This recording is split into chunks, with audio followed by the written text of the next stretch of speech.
اب درود شریف کا مسئلہ ذکر دیوس سے مکمل ہو. ان اللہ وملائکتہ یصلون علی النبی، بے شک اللہ تعالیٰ اور اس کے فرشتے درود بھیجتے ہیں پیغمبر پر. یا ایھا الذین آمنوا، اے مسلمانوں، صلو علیہ وسلموا تسلیما، درود بھیجو حضرت پر و سلام پڑھو ان پر. بے شک اللہ اور اس کے فرشتے، اللہ رحمتوں کی بارش فرماتے ہیں اور فرشتے پیغمبر کے احترام اور تکریم بجا لاتے ہیں. اور اے امت کے مسلمانوں، اے امت محمدیہ، تم بھی اس عظیم اور بزرگ برتر پیغمبر پر صلاۃ و سلام پڑھو. یہاں تفصیل تو بہت زیادہ ہے، اور میں نے احسن التسلیم فیما احدث من الصلاۃ والتسلیم، یعنی بدعتیوں کا مبتدعانہ درود السلام کی شرعی حیثیت، بدعتیوں کے درود السلام کی شرعی حیثیت، یہ اس کا اردو میں نام ہے. اس موضوع پر محقق الاسد مولانا سرفراز خان صاحب کی کتاب درود شریف پڑھنے کا شرعی طریقہ، اور اس سے پہلے ابن قیم کی کتاب جلاء الافہام بالصلاۃ والسلام علی خیر الانام، اور شمس الدین صحابی کی کتاب القول البدیع فی الصلاۃ علی الحبیب الشفیع، جیسی اہم مہم کتاب امت کے پاس پہلے سے موجود ہے. درود شریف عمر بھر میں ایک مرتبہ پڑھنا یہ فرض ہے، جیسے لا الہ الا اللہ محمد الرسول اللہ ایک مرتبہ پڑھنا فرض ہے. اور حضرت پر کثرت سے درود پڑھنا باعث ثواب، اللہ کو راضی کرنا اور اپنے اعمال کو درست کرنا اور انجام کی بہتری کے لیے تیر بہدف نسخہ ہے. امت جس قدر درود پڑھے، حکیم الامت مولانا اشرف علی نے لکھا 24 گھنٹے میں 24,000 مرتبہ پڑھے تب بھی حق ادا نہیں ہوگا جو آپ کے احسانات کا ہے. حضرت کا نام نامی جب ذکر ہو جائے، پہلی مرتبہ درود پڑھنا واجب ہے اور اس کے بعد ہر دفعہ مستحب ہے.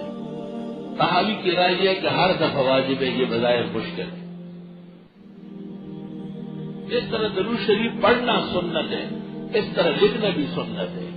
نامناسب ہے کہ نبی کے نام کے ساتھ سواد یا سلام لکھا جائے.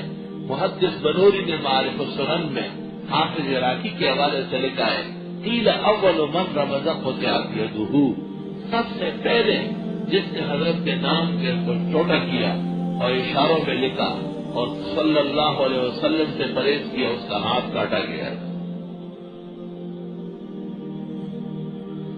جب یہ آیات نازل ہوئی تو رسول اکرم صلی اللہ علیہ وسلم کو صحابہ نے کہا، بخاری و مسلم ترمذی میں ہے، قد عرفنا السلام علیک، ہمیں سلام تو پتہ ہے، السلام علیکم ایھا النبی ورحمۃ اللہ وبرکاتہ، صلاۃ کس طرح پڑھے گی؟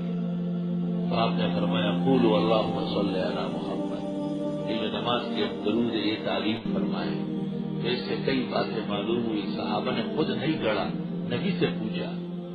سنت طریقہ شریعت سے پوچھنا ہے، اور حضرت نے اختیار بنانے کا نہیں دیا، خود ارشاد فرمایا. تو درود وہ ہے جو نبی نے بتایا اور صحابہ نے پڑھا ہے.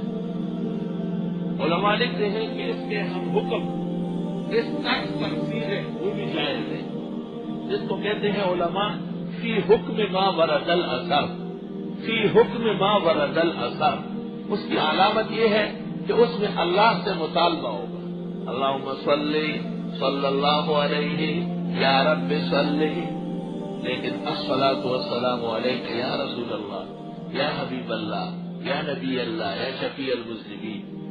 یہ الفاظ نبی نے عمر بھر نہ فرمائے ہیں نہ سنے ہیں، صحابہ کرام نے زندگی بھر نہ پڑھے ہیں نہ سنے ہیں. تابعین و اتباع تابعین، محدثین و فقہاء اور مجتہدین کے ہاں یہ الفاظ نہیں ہیں، یہ 656 سال بعد گھڑے گئے.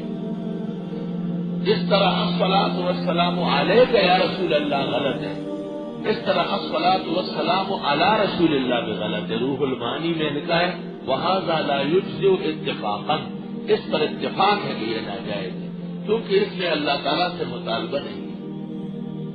وجہ یہ لکھی ہے کہ جب اللہ خود درود بھیجا ہے تو ہم کیسے بھیجیں؟ ہم اللہ سے کہتے ہیں یا رب صلی وسلم، صلی اللہ علیہ وسلم، اللہم صلی علی محمد۔ اس کے قریب قریب کے الفاظ بھی احادیث میں وارد ہیں۔ پسندیدہ بات یہ ہے کہ جو درود و سلام نماز میں ہے یہ سب سے افضل ترین ہے، یہ پڑھا جائے۔ 40 سال زندگی تمام کتابیں دیکھنے میں گزری ہے اور شاید 1200 سے زیادہ کتابیں درود و سلام کی دیکھی ہے۔ تمام امت متفق ہے کہ صحابہ و تابعین، فقہاء و مجتہدین، محدثین و مفسرین، اولیاء اور علماء جب روز رسول پر آتے ہیں تو یہی سلام پڑھتے جو نماز میں ہے، السلام علیکم ایھا النبی ورحمۃ اللہ وبرکاتہ، اللہم صلی علی محمد وعلی آل محمد کما صلیت علی ابراہیم وعلی آل ابراہیم انک حمید مجید، اللہم بارک علی محمد وعلی آل محمد کما بارکت علی ابراہیم وعلی آل ابراہیم انک حمید مجید۔ حدیث شریف میں ہے کہ صلاۃ و سلام زیادہ پڑھاتا ہوں، اکثر علیہ من صلاۃ۔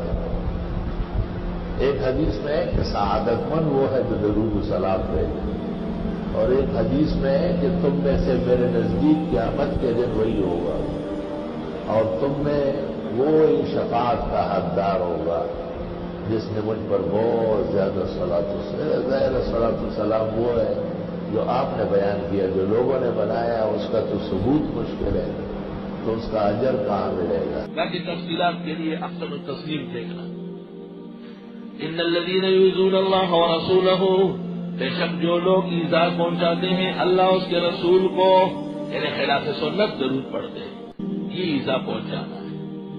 جو اللہ اور رسول کو ایذا پہنچاتے ہیں یعنی دین میں بدعت نکالتے ہیں، بدعت سے صلاۃ و سلام، بدعت فی الاعتقاد، بدعت فی العلم، بدعت فی العمل، لعنہم اللہ فی الدنیا والآخرہ، لعنت کی ہے ان پر اللہ نے دنیا و آخرت پر، دنیا و آخرت میں۔ اشارہ ہے کہ بدعت کا درود پڑھنا یہ مبتدئین ملعونین کا طریقہ ہے۔ وَأَعَدَّ لَهُمْ عَذَابًا مُهِينًا، تیار کیا ان کے لیے عذاب رسوا کن۔ بعض علماء ساتھی ہمارے کہتے ہیں کہ روز رسول پر کیا پڑھیں گے۔ وفاء الوفا میں سمہودی نے لکھا ہے کہ وہ صحابہ کرام روز رسول پر بھی نماز والا سلام اور درود پڑھتے تھے۔ ہدایت تک یہ الفاظ نہیں ہے جو نور النظام میں ہے، ہدایت کے بعد ایجاد ہوئے اور فقہ ہدایت پر مکمل ہو چکا ہے۔ درست بات یہ ہے کہ ہمارے بزرگوں کی کتابوں میں روز رسول میں جو درود و سلام لکھا ہے وہ بھی محل نظر ہے، وہ بھی قابل احترام ہے، کیونکہ یہ نہ صحابہ نے پڑھا، نہ تابعین نے، نہ فقہ میں، نہ اجتہاد میں۔ 1000 سال بعد حسن ابن علی شر النبلالی نور النزا والا ہے، اور پھر زبدہ میں اور ملا علی قاری اور سب لوگوں نے جمع کیے ہیں۔ یہ بہت بات کی لم یسکت ثبوت نہیں ہے اس کا۔ والذین یؤذون المؤمنین والمؤمنات، وہ لوگ جو تکلیف پہنچاتے ہیں مسلمان مرد اور عورتوں کو بغیر مکتسب، بغیر ان کے کچھ کیے کہ فقد احتملوا بہتانا و اثما مبینا، بس یہ اٹھاتے ہیں بہتان اور گناہ واضح۔ مسلمانوں نے کوئی جرم نہیں کیا اور آپ ان پر لگا رہے ہیں۔